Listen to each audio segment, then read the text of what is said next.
ఈ ఎర్రచందనం అమ్మి పుష్ప సినిమాలో అల్లు అర్జున్ అన్న మార్గం అయిపోవాలా.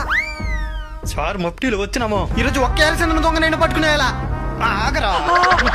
ఎప్పటి నుంచి చేస్తున్నావరా ఈ పని? మీరు ఇక్కడికి ట్రాన్స్ఫర్ అయినప్పటి నుంచి. అంటే నేనైతే పట్టుకోలేనని.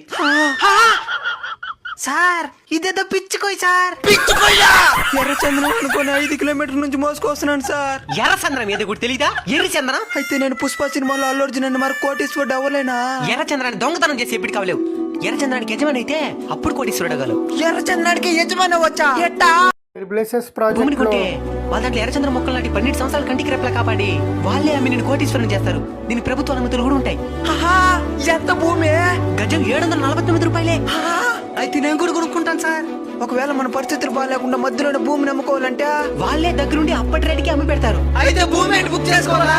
స్క్రీన్ మీద కనబడుతున్న నంబర్లకు ఫోన్ చేసి బుక్ చేసుకోండి. మీకు ఇంకా ఏమైనా సందేహాలు ఉంటే వాళ్ళని పూర్తిగా తెలుసుకోండి.